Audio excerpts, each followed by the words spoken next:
Okay, so we pulled John's 530. This is 01 or 02 530i. This one had the broken connecting rod.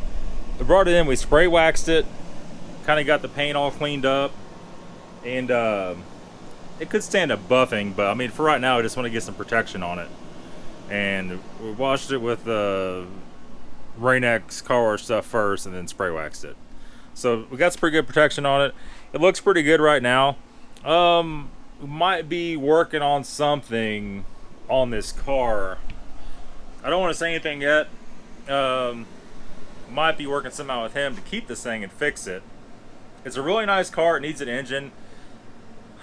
I think we have enough room in here for a cherry picker. We're not really a cherry picker. We need enough room to slide the chassis up and off of the cradle to get the engine out.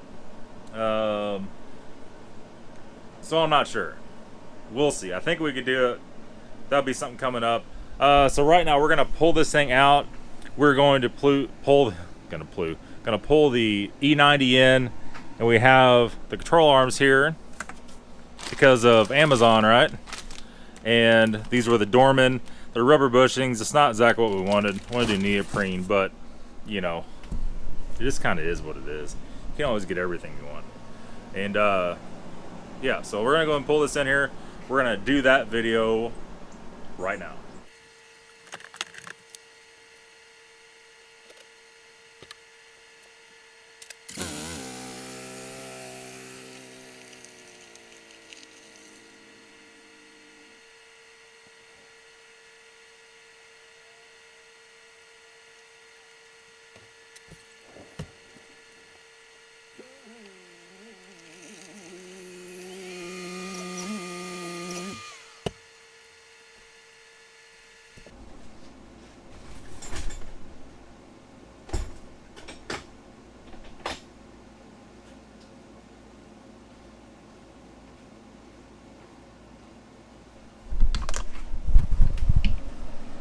There we are. Let's go and fix this. 81 here, the door open. Did that on 68. That should do it. Okay. I don't know how much I'm gonna be able to see of this. Light situation in this place is pretty dire. So we're gonna do these lower control arms. We got the tire off. Figured I didn't need to show that. If you can't get the tire off, you shouldn't be doing this. So it's inner arm. You can see I have a 1/2 inch drive ratchet on the left side right here, and I have a 18 millimeter wrench at the boxing part on there. That's all you need to get this off. They shouldn't be super crazy tight. When I broke this loose, it's probably 40-50 foot-pounds. And so once you finally take the wheel off, you actually can't see this because this guy right here is covering that. Let me get over here where you can see. And this bolt's over there. This is against the bushing. So you have one, this is actually a 10 millimeter nut right here. 1, 2, 3 8 millimeter bolts on the bottom. And then there's one 8 millimeter bolt right here. You don't have to take this all the way off. You can just take the one out and fold it down. What I found, you're just gonna be fighting it the whole time, so it's a lot easier just to go ahead and take it totally off, and that way you don't have to worry about it. Okay, so I like to remove that first, and then at that point we come over here, and underneath here there is a 24 millimeter nut that holds that side on, right? And you can either take a hammer or something. You can hit that right there and try to break at least in the ball joint. We'll try that. Usually it doesn't want to come off too easy. We have an actual air hammer with a flat bit on it. I could actually air hammer there or on top of here and it'll knock it right off. Okay, so we pull the arm off. The arm's laying right there. And like I said, we just pulled the bolt out. It came out real easy, no issues at all. And here that is right here. And that was 18 millimeter. And here's a 24 nut that was on the bottom of the ball joint, which went right there. No problem at all. Then here's the control arm laying down right there. And this rubber, I'll show you that here in a second. It doesn't look like it's ripped, but it is. And they don't always have to be ripped either. So all we do is take the hammer and just smash on this, and it just fell right off. We didn't have to use the air hammer or nothing to get it off. And our ball joint still feels really good. There's no play at all. Like you push up and down on it, nothing at all. Everything seems like it's really good. So pretty much, I think we're ready to reinstall. Now remember, before you reinstall the new one, there is actually a difference from left to right. And here's the two new ones. Here's the one that just took off. So they actually have an R marked on them. Where is it at? Yeah, right in front of the serial number is actually R marked on that. But if you look at them, at first glance they look the same. They both curve the same. But then once you get down to the knuckle down here, you can see this one curves down and these other two curve up, and that's the difference left to right. The links in the description to order these. There's two different bars in my Amazon store, side by side. One's a left and one's a right. So just be aware of that. Next up, I don't know if you can see this or not. This one's actually all ripped out, but it'll fool you because it's hard to see. You can see right here how it's all ripped. If you can see that or not. And then it's all stressed out there. And it's actually tearing away. The rubber's tearing away right here too. You can see it really good. Tearing away from the metal outer. And when it's in the car and you push back on the top of the wheel, when it's on the ground, it'll actually have movement. And that's what that is. It's actually pushing away from, the rubber's pushing away from the metal and it's separating. You can see here. Yeah. See better on the other side or not? Yeah, this side's kind of breaking away too. It looks somewhat more normal.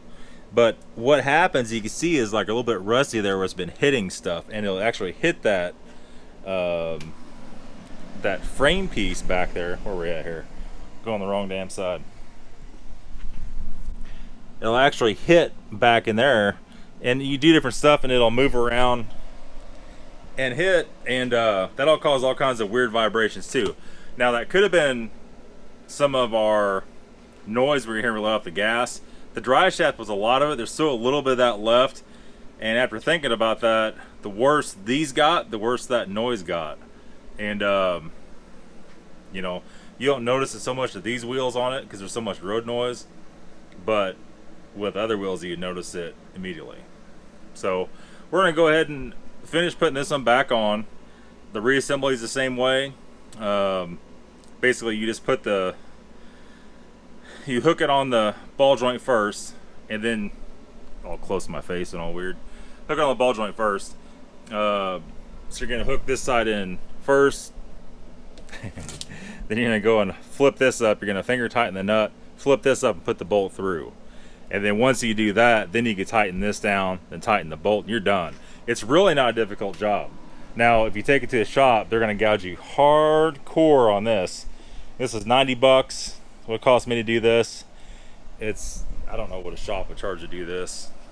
One guy said they want to charge them, I forgot, $2,000 to do control arms and tie rods. But just a shop, not at the dealer. So I don't know. Maybe you'll see this and comment on that, exactly what that was. So, well, we'll see. We're going to go ahead and put these back on. It stopped raining outside. We're going to drive this car and see if that made any difference. Okay, so here's the driver's side right here. As you can see, looking on the side there, it's kind of all ripped out. You can see right down in there. It's all ripped there. And it don't take much effort at all, and you can move it real easy. It's real squished. If you look at the new ones, these are actually a little beefier than the other ones. But they're still squishy. I rather would have had the neoprene ones, but you have to order those from the United Kingdom apparently, and then you have to have an actual press to press those in these existing control arms. Is it worth it? I don't know. These Dorman arms have really good reviews. supposed to be pretty good. You'll have a softer ride with these. The neoprene can be so tight it could make it where you feel bumps a lot more. That's what these are for, to take some of the impact out of the road. So I don't know. We'll just go and reinstall and go drive it and see what we got, pretty much. Okay, so we got her all back together, but I found something in the metal skid plate. There's a helicoil in there, and that's pretty scary.